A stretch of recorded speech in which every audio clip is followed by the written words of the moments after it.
පොල් පැලයක් හිටවනකොට මෙන්න මේ වගේ උළු කැට 3ක් වට කරලා පොල් පැලේ ඉත්තෑවගෙන් සහ ඌරගෙන් ආරක්ෂා කරගන්න පුළුවන් කියලා මම ඔයාලට කලින් වීඩියෝ එකක් ගෙනාවා. ඉතින් ගොඩක් අය මට කියලා තිබ්බා මම ඉත්තෑව දැකලත් නැතුව ඇති, ඌරොත් දැකලා නැතුව ඇති.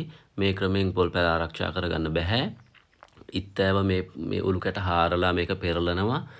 වල් ඌරොත් එහෙමයි මේක හාරලා අනිවාර්යෙන් මේකෙන් මේ ආරක්ෂා කරගන්න බෑ. මේ ක්‍රමය අසාර්ථකයි කියලා ගොඩක් අය මට කමෙන්ට් දාලා තිබ්බා. ඉතින් මම මේ ඔයාලට කියන්නේ මගේ ඉඩමේ මෙන්න මේ විදිහට මම හිටවලා මේ බලන්න මේ පොල් ගහට අවුරුදු 4ක් විතර වෙනවා. ඉතින් ඒ මුල් කාලේ හිටවපු පොල් පැලේ අවුරුදු 4ක් 5ක් දක්වා මම මේ උළු කැට ක්‍රමයෙන් ආරක්ෂා කරගෙන තියෙනවා. ඉතින් කරලා බලලා තමයි මම ඔයාලට මේ තොරතුරු ගෙනාවේ. ඉතින් සමහර කට්ටිය කිව්වා මගේ ඉඩමේ ඉත්තෑව සහ වල් ඌර එන්නේ නැතුව ඇති කියලා. මගේ ඉඩමට අල්ලපු ඉඩමේ තියෙන්නේ තේක්ක ඉඩමක්. ඊට එහා පැත්තේ තියෙන රක්ෂිතයක්. මගේ ඉඩමට ඉස්සරහින් තියෙන වැවක්. ඉතින් මේ වැවට වතුර බොන්න මේ සතුන් එනවා. ඉත්තෑව වල් ඌර කියන සතුන් බහුල ජීවත් වෙන ප්‍රදේශයක තමයි මගේ ඉඩම තියෙන්නේ. ඉතින් ඒ නිසා තමයි මම මෙහෙම ආරක්ෂා කරලා තියෙන්නේ. මුලින්ම මම මේ ගැන කිසිම දෙයක් දන්නේ නැතුව පොල් පැල 100ක් හිටවලා ඒ පොල් පැල 100න් පොල් පැල 70ක් විතර මේ සතුන් විනාශ කරලා කාලා විනාශ කරලා දැම්මා. ඉතින් නැවත පොල් පැල හිටෙව්වා මම. ඊට පස්සේ තමයි මේ මුලින්ම හිටවපු පොල් පැල තමයි මේ ලොකු පොල් පැල. ඉතින් ඒවා ආරක්ෂා කරගත්තේ මෙන්න මේ උළු කැට මේ විදිහට තියලා. ඉතින් මම මේ වීඩියෝ එකේදී කියනවා මේ මුල් වීඩියෝ වල දාපු තොරතුරු වලට අමතරව අනිවාර්යෙන් ඔයා පොල් පැල හිටවලා මේ විදිහට ආරක්ෂා කරලා ඉඩම සුද්ධ කරලා පිරිසිදුව තියාගන්න. පිරිසිදුව තියාගන්නව නම් ඉත්තෑව බොහෝ දුරට එන්නේ නැහැ. ඊට අමතරව තව සමහර අය අර කොණ්ඩ සැලුන් වලින් ගෙනාපු කොණ්ඩ කපපු කොණ්ඩ කෑලි දානවා.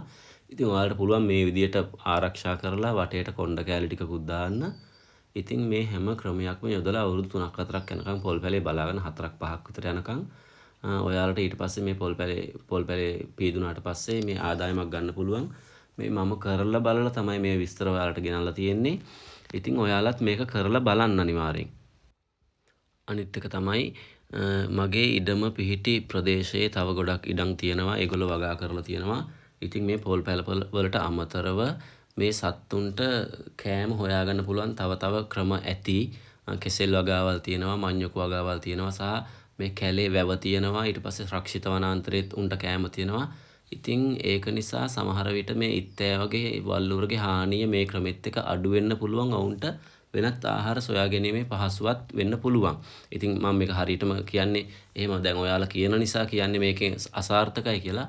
සමහර විට ඔවුන් වෙනත් ආහාර හොයාගෙන මේක පෙරලන්න අමාරු නිසා මේ වෙන ක්‍රමවලට ඔවුන් ආහාර හොයා ගන්නවා ඇති.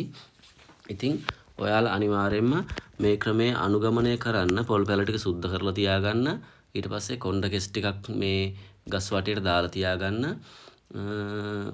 අසාර්ථක නෑ, කරලා බලලා තමයි මම මේක ඔයාලට කියන්නේ. ඒකට උදාහරණ තමයි මම මේ වීඩියෝ එකෙන් ඔයාලට පෙන්නන්නේ. ඉතින් ඔයාලා කරලා අසාර්ථකයි නම් විතරක් කමෙන්ට් එකක් දාන්න. එහෙම නැතුව නිකන් කමෙන්ට් එකක් දාන්නම් වාලේ දාන්න එපා. මොකද මේක කරන්න කවුරු හරි හිතනවා නම් මේ කමෙන්ට් එක දැක්කට පස්සේ ඔව් මේක අනිවාර්යෙන් ප්‍රතික්ෂේප කරයි මේක අසාර්ථක ක්‍රමයක් කියලා.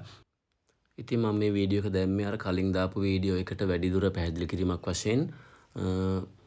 මේ වීඩියෝ එක බලලා වීඩියෝ එක හොඳ නම් ඇතුළත් වෙලා තියෙන කරුණු ඔයාලට වැදගත් වෙනවා නම් ලයික් එකක් දාන්න. පේජ් එකත් ෆලෝ කරගෙන යන්න. එහෙනම් බොහොම ස්තුතියි.